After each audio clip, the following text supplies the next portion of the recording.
নমস্কাৰ জনাইছো সকলোকে মই পাঠিকা শ্ৰী নিখামণি হালৈ গুৱাহাটী নুনমাটি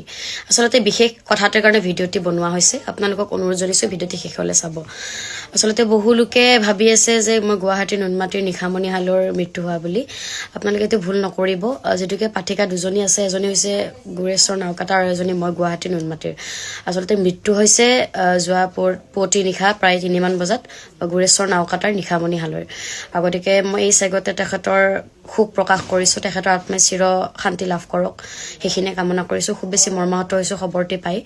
কিন্তু আপোনালোকক মনৰ পৰা মই নিউজ চেনেলক অনুৰোধ জনাইছো আপোনালোকে ভুল নিউজ বিলাক প্ৰচাৰ নকৰিব তেখেতৰ মৃত্যু হৈছে আপোনাৰ মোৰ নামৰ ভিডিঅ'বোৰ শেয়াৰ কৰি আছে গতিকে পুনৰবাৰ কৈছো আপুনি তেখেতৰ নামৰ ভিডিঅ'বোৰ প্ৰচাৰ কৰক আমাৰো বেয়া লাগিছে কিন্তু যেতিয়া এনেকুৱা এটা হেৰি ওলা আমাৰো বেয়া লাগে কিন্তু যেটিকে মোৰ একো হোৱা নাই মই বৰ্তমান আপোনালোকৰ আশীৰ্বাদত সুস্থ আছো সকলোৱে খবৰ লৈ আছে ধন্যবাদ জনাইছো কিন্তু আপোনালোকে তেখেতৰ যেটিকে মৃত্যু হৈছে তেখেতৰ ভিডিঅ'বিলাক প্ৰচাৰ কৰক হেতু মোক বাৰে বাৰে নিউজ চেনেলক অনুৰোধ জনাইছো বৰ্তমান আপোনাৰ আশীৰ্বাদত মই গুৱাহাটী নুনমাটিৰ পাঠিকা নিখামণি হালৈ বৰ্তমান সুস্থ আছো আপোনালোকে আশীৰ্বাদ কৰিব আৰু তেখেতৰ আত্মাৰ পুনৰবাৰ মই চিৰ শান্তি কামনা কৰিছো ধন্যবাদ